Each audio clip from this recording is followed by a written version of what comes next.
अस्सलाम वालेकुम, I am सारा बेग एंड आज का हमारा टॉपिक है असर्टिवनेस, जिसका मतलब है कि आज हम बात करेंगे कम्युनिकेशन पे कि हमारे रोज़मर्रा की ज़िंदगी में गुफ्तगू कितनी ज़रूरी है। हमारे हर रिलेशन में चाहे वो जो भी है उसकी शुरुआत जो होती है एक गुफ्तगू से होती है। अगर हमारी गुफ्तगू करने के तरीके, हमारे कम्युनिकेशन पैटर्न्स अच्छे नहीं हैं, तो हमारे रिलेशनशिप्स ख़राब होते हैं। आज हमारे साथ हैं डॉक्टर सगीर। इनसे हम कम्युनिकेशन असर्टिव कम्युनिकेशन पे हम डिटेल में डिस्कस करेंगे। अस्सलाम वालेकुम सर। वालेकुम सलाम। जैसे कि हमें पता है कि हमारी लाइफ में अ, एक हेल्दी कम्युनिकेशन बहुत ज़रूरी है। किसी भी रिलेशनशिप को चलाने के लिए स्टार्ट का फर्स्ट स्टेप होता है हमारी कम्युनिकेशन, ठीक है? तो मैं आपसे ये जानना चाहूँगी कि हम जो है वो इफ़ेक्टिव कम्युनिकेशन हमारे लिए सीखना क्यों ज़रूरी है? देखिए कम्युनिकेशन गुफ्तगू करना या गुफ्तगू करने के तरीके ये अज़ल से ही बड़े इम्पोर्टेंट हैं। अगर आपको जैसे कहा जाता है कि इंसान को जो गुफ्तगू के आदाब हैं, सलीके हैं, ये 2 तरह के लेवल पे होते हैं। फॉर एग्ज़ाम्पल अगर आप गुफ्तगू सीखना चाहते हैं तो आपका पहला फ़ोकस जो होगा वो आपका अल्फ़ाज़ होंगे, जिन्हें वर्बल कंटेंट कहते हैं। यानी कि आपके पास कुछ मवाद होगा जिसको आपने गुफ्तगू में इस्तेमाल करना है, वोकैब्युलरी आपके पास होनी चाहिए। सेकंड जो है उसे फेशियल एक्सप्रेशंस कहते हैं, आपकी बॉडी लैंग्वेज। तो ये 2 तरीके जब आप सीख लेते हैं तो आप गुफ्तगू करने के अहल हो जाते हैं। ठीक हो गया? लेकिन यहाँ पे एक और सवाल ये पैदा होता है कि हमने वर्बल कंटेंट भी है, नॉन वर्बल कम्युनिकेशन दोनों हम सीख चुके हैं। लेकिन जो बात करने का तरीका है और जनरली हमने देखा है कि जब हम किसी के साथ गुफ्तगू करते हैं, तो अगर कोई क्रूशियल सिचुएशन है, कोई टफ सिचुएशन है जहाँ पे डिमांडिंग है कोई ऐसा डिस्कशन, तो हमारे इमोशंस आउट ऑफ कंट्रोल हो जाते हैं। सो अगर हम एक प्रॉपर कम्युनिकेशन या इंटरपर्सनल इफेक्टिवनेस की बात करते हैं, तो हमें ना सिर्फ वर्बल और नॉन वर्बल कम्युनिकेशन पे फोकस करना होगा, इसके साथ-साथ हमें अपने इमोशंस को भी मैनेज करना होगा। तो अगर हम अपने इमोशंस पे भी इख्तियार या कंट्रोल रखते हैं और साथ-साथ कम्युनिकेशंस पे भी कंट्रोल रखते हैं, वर्बली और नॉन वर्बली, देन हम अपनी कन्वर्सेशंस को मास्टर कर सकते हैं और हम कामयाबी से एक गुफ्तगू मुकम्मल कर सकते हैं। आपने अक्सर देखा होगा कि बेशुमार लोग गुफ्तगू शुरू तो कर लेते हैं, लोगों को बुला तो लेते हैं डिस्कशंस में, लेकिन वो डिस्कशंस कंप्लीट नहीं हो पाती। झगड़ा हो जाता है, डिफरेंस ऑफ ओपिनियन की वजह से लोग अनसेफ फ़ील करते हैं या जो वाक़ई जो एजेंडा है, उससे रिलेटेड बात नहीं की जाती, इधर-उधर की बातें करके लोग उठ जाते हैं, तो प्रॉब्लम सॉल्व नहीं होता। सो लोगों को बुलाना, गुफ्तगू उसी पॉइंट पे करते रहना और फिर प्रॉब्लम्स को सॉल्व करते हुए उस डायलॉग को कंप्लीट करना, ये एक स्किल है, जिसमें आपने अपनी सेफ्टी और दूसरों की सेफ्टी और अपने पर्पस या मकासद और दूसरों के मकासद का ख़्याल रखते हुए आप ये सारा काम करते हैं। सो गुफ्तगू सीखने में ये सारे वो अवामिल हैं जिनको आपको फ़ोकस करना होगा। ठीक है। इसके अलावा सर हम हमारी जो एक हेल्दी कम्युनिकेशन है और हमारी मेंटल हेल्थ है, उन दोनों का आपस में क्या रिलेशन है? देखें, गुफ्तगू ठीक नहीं है, तो इसका मतलब है कि आप अपने रिलेशनशिप्स ख़राब करते चले जा रहे हैं। अब चाहे वो रिलेशनशिप आपका वर्क प्लेस पे हो, चाहे वो रिलेशनशिप आपका स्पाउसल रिलेशनशिप है, आपका फैमिली से रिलेटेड जो टर्म्स हैं, आपके सिबलिंग्स के साथ जो टर्म्स हैं। सो कम्युनिकेशन ठीक नहीं है, आप हर ताल्लुक बिगाड़ते चले जाएँगे। और डेफ़िनेटली अगर आपकी कम्युनिकेशन ठीक नहीं है, तो आप चांसेस हैं कि आप एग्रेसिव हैं। या फिर चांसेस हैं कि आप अपनी दिल की बात या आप अपने जो मकासद या जो आपकी गुफ्तगू करने के जो तरीके हैं वो इतने यूँ समझ लें कि ठीक नहीं है और आप कॉन्फिडेंट फील नहीं करते तो आप लोगों तक अपनी आवाज़ ही नहीं पहुँचा पाते या जो कंसर्न है वो शेयर ही नहीं कर सकते। तो एक पैसिव एटीट्यूड आ जाता है। तो इस तरह की कम्युनिकेशन जो है वो डेफ़िनेटली आपको आपके जो जितने भी ताल्लुक हैं वो ख़राब करेगी। और जब आपके ताल्लुक ख़राब होंगे या आप ये करेज ही नहीं फ़ील कर रही कि मैं अपनी बात किसी को बता सकूँ या किसी की जो है वो किसी की तरफ से जो नाइंसाफ़ी है उस पे आवाज़ उठा सकें, तो डेफ़िनेटली आप अपने अंदर बैड फ़ील करेंगे, आप अच्छा फ़ील नहीं करेंगे, साइकोलॉजिकली आपकी वेल-बीइंग इससे अफ़ेक्ट होगी। तो अगर आपकी वेल-बीइंग अफ़ेक्ट हो रही है, आपके रिलेशनशिप्स अफ़ेक्ट हो रहे हैं, तो डेफ़िनेटली आपकी ओवरऑल फंक्शनिंग अफ़ेक्ट होगी। आप काम पे तवज्जो नहीं दे सकेंगे, आपके अगर स्टूडेंट हैं तो एकेडमिक्स आपके मुतासर होंगे। इसी तरीके से अगर आप कहीं पे कोई काम-काज करते हैं तो occupational life, personal family life, तो आपकी प्रॉपर जो सोशल डायनामिक्स हैं वो सारे के सारे इम्पैक्ट होंगे, अगर आपके पास गुफ्तगू करने के सही तरीके नहीं हैं। ठीक है, इसके अलावा हमारी जो इमोशनल हेल्थ है, ठीक है, उसको ये हमारी एक जो हेल्दी कम्युनिकेशन है, वो स्टेबल रखने में कैसे हेल्प करेगी? देखिए इमोशंस और जो प्रॉब्लम्स हैं, ये दोनों ही डिपेंड करते हैं कम्युनिकेशन, इफेक्टिव कम्युनिकेशन पे। फॉर एग्जांपल, मुझे कोई काम है आपसे और मैंने वो काम आपको असाइन किया हुआ है कि आपने ये काम इस तारीख तक या इस टाइम में या इतने वक्त में आपने ये करना है। लेकिन जब मैं देखता हूँ कि वो काम सही से नहीं हो पा रहा या वो अभी मुकम्मल नहीं हुआ, उसमें डिले हो रहा है या जैसा मैं चाहता था वैसा नहीं हो रहा, तो डेफिनेटली अब हमने इस पे गुफ्तगू करनी है। अब अगर मैं इसी पॉइंट को बड़े अच्छे से कम्युनिकेट कर सकूँ कि जिसमें म्यूचुअल रिस्पेक्ट, म्यूचुअल पर्पस को फ़ोकस किया जाए। फॉर एग्ज़ाम्पल डेफ़िनेटली अ, अच्छी जो गुफ्तगू है या असर्टिवनेस है, उसका जो पहला असूल है वो यही है कि आपने बाहमी इज़्ज़त को फ़रोग़ देना है। यानी कि म्यूचुअल रिस्पेक्ट को प्रमोट करना है आपने। म्यूचुअल रिस्पेक्ट की बात इसलिए हो रही है कि मेरी सिर्फ़ इज़्ज़त नहीं है, बल्कि जो लोग उस गुफ्तगू में शामिल हैं, जो लोग हैं, अगर टू है लोग हैं, जैसे कि एक डायलॉग है उसमें 2 लोग हैं और बिलमुशाफ़ा गुफ्तगू हो रही है। तो इसमें मैंने अपनी इज़्ज़त को भी उसका ख़्याल रखना है और मैंने आपकी इज़्ज़त का भी ख़्याल रखना है। सो ये एक फर्स्ट एलिमेंट है। सेकंड जो इम्पोर्टेंट एलिमेंट होता है वो म्यूचुअल पर्पस होता है। डेफ़िनिटली 2 लोग जो बैठे हुए हैं उनके मकासद हैं। अगर आपके दरमियान एक बाहमी मकसद नहीं है तो आप लोग बैठ के बात नहीं करोगे। और अगर आप बैठ के बात नहीं कर सकते तो डेफ़िनेटली ये इसका मतलब है कि आपके और मकासद है, मेरा और मकासद है, तो हम फिर जमा नहीं हो सकते। तो यही वजह है कि म्यूचुअल रिस्पेक्ट और म्यूचुअल पर्पस पे फ़ोकस करना बेहद ज़रूरी है।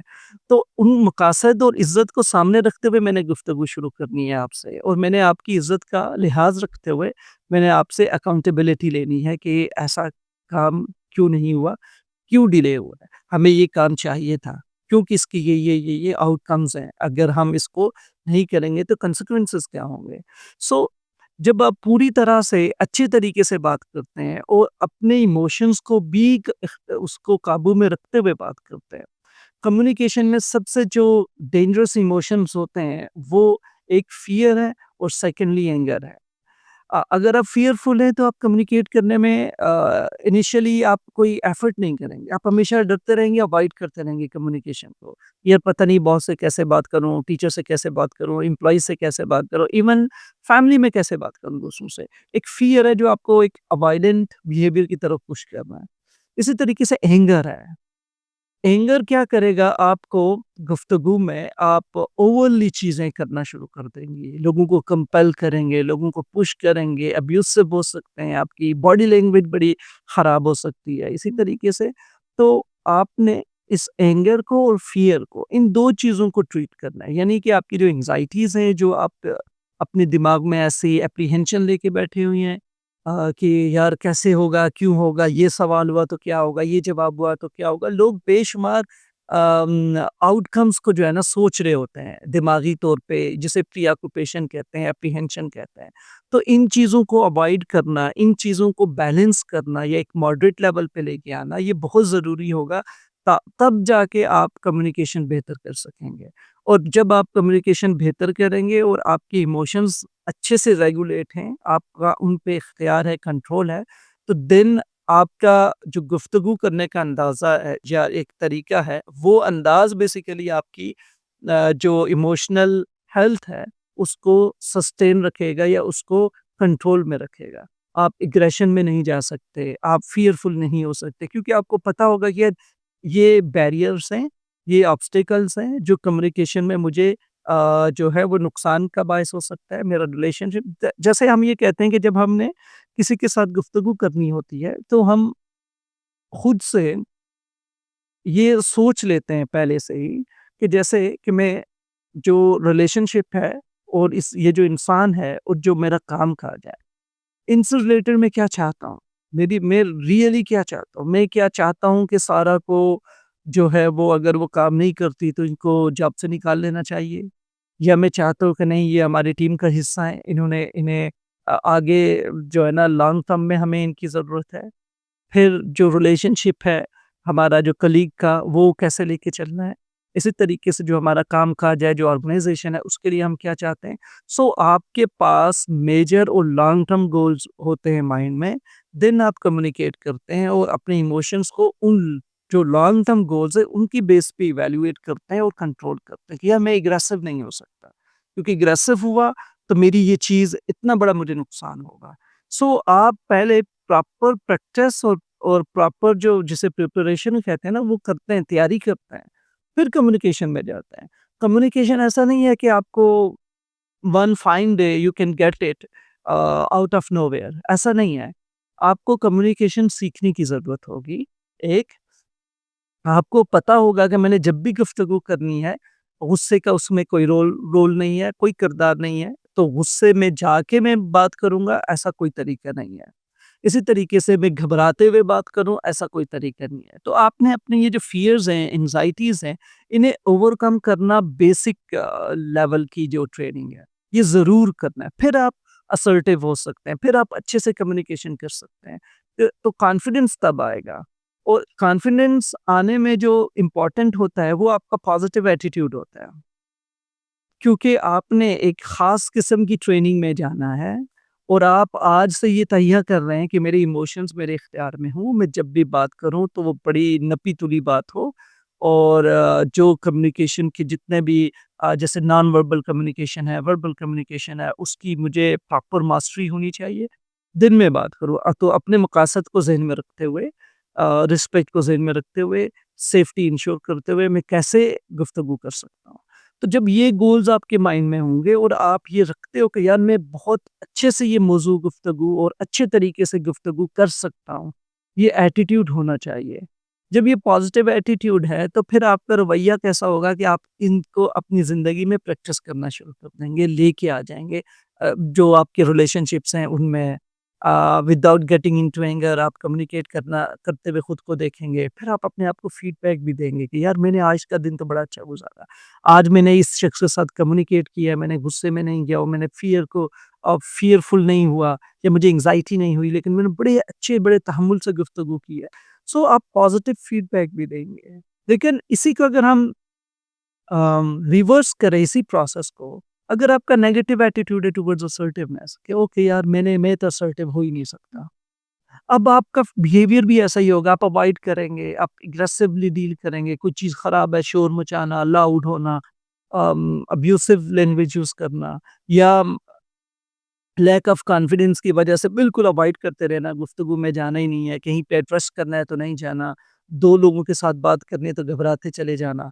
तो सारी चीज़ें नेगेटिव हो रही है और फीडबैक क्या दोगे यार वाक़ई मुझसे तो मैं तो बात नहीं कर सकता। तो आप पीछे हटते चले जाते हो और एट द एंड आपके कम्युनिकेशन बिल्कुल फ्लॉप हो जाता है।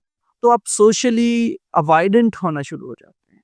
लोगों से बातचीत करना, दोस्त बनाना, तो आप अपने आप को बड़ा ही वियर्ड समझते हैं, यार पता नहीं मैं बहुत ही ऑड बिहेव करता हूँ लोगों के साथ, मैं सोशली इतना एप्रोप्रिएट नहीं हूँ। तो ये वो सारी की सारी फीडबैक हैं जो आप अपने आप को डेली बेसिस पे देते रहे हो, जो कि नेगेटिविटी है, जो आपके नेगेटिव इमोशंस हैं, एंग्ज़ायटी, फ़ियर, एंगर, उसकी वजह से आपने ये फीडबैक अपने अंदर पैदा कर लिया है। सो अब जब इन सारी चीज़ों को ओवरकम कर लेंगे ना, तो फिर हम अच्छी गुफ्तगू भी सीख सकते हैं और अच्छे कम्युनिकेशन करने वाले बन सकते हैं। ठीक है। तो हम लोग ये असर्टिवनेस के जो तरीके हैं वो कैसे सीख सकते हैं? तो हमें क्या-क्या उनमें करना देखिए, पड़ता है? असर्टिवनेस के कुछ की पॉइंट्स हैं, कुछ असूल हैं। फॉर एग्ज़ाम्पल एक तो ये है कि प्रैक्टिस जो है ना बहुत ज़रूरी है। सो सिर्फ़ प्रैक्टिस की ज़रूरत नहीं है, you need a perfect practice for that. इसका मतलब ये हुआ है कि आपने एक मुकम्मल तरीका सीखना होगा और उसको बार-बार प्रैक्टिस करना होगा, देन आप असर्टिव हो सकते हैं। और असर्टिव होने से पहले असर्टिवनेस को समझने की भी ज़रूरत है। असर्टिवनेस का मतलब ये है कि आप जो भी बात करना चाह रहे हो, आप उसको कॉन्फिडेंटली कहें और आप जब भी बात करें तो आपने अपने राइट्स की बात करनी है और दूसरों के राइट्स को एक्सरसाइज करते हुए। इसका मतलब ये है कि मैंने अगर अपने हकूक की बात कर रहा हूँ तो मैं आपके जो हकूक है उन्हें पसे पुष्ट नहीं डाल सकता, बल्कि वो भी मेरे सामने होंगे। तो आपके राइट्स और मेरे राइट्स को सामने रखते हुए कॉन्फिडेंटली बात करना असर्टिवनेस कहलाता है। ठीक है? अब ये वो सारी चीज़ें हैं जिसके लिए आपको प्रैक्टिस की ज़रूरत होगी। आपको पता होना चाहिए कम्युनिकेशन क्या है, मैं किससे मिलने जा रहा हूँ और वहाँ पे कम्युनिकेशन एप्रोप्रिएटली कैसे की जा सकती है। एक तो ये है। फिर जैसे मैंने कहा कि इसके कुछ असूल हैं। असर्टिवनेस के। जैसे पहला असूल है कि बाहमी इज़्ज़त, दूसरा असूल इसका है कि आपने बाहमी मकासद को तरजीह देनी है, तीसरा असूल ये है कि आपने हमेशा काम करना है मसाइल को हल करने का। आपके जो माइंड में जो फ़ोकस होगा वो यही होगा to resolve the problems. Focus ये होना चाहिए कि इश्यू रिज़ॉल्व करना है। देन आपने ये भी ज़हन में रखना है कि कोई असर्टिवनेस कोई एक एक जो है वो it's not a cookie cutter approach. एक स्पेसिफिक मेथड नहीं है जो एक सीधा-सा तरीका है जो आप सब पे अप्लाई करेंगे, no, it's person and situation specific. तो आपने बंदे को देखते हुए, जिसके साथ बातचीत कर रहे हैं और दिन सूरत-हाल को देखते हुए कि क्या सिचुएशन है राइट नाउ, आपने अपने असर्टिवनेस को टेलर करते चले जाना है। सो अ, यूँ समझ लें कि इट्स अ फ्लेक्सिबल ट्रेनिंग और with the passage of time with the adequate practice फिर आप असर्टिव होने की कोशिश करते चले जाएँगे, ठीक है? जी।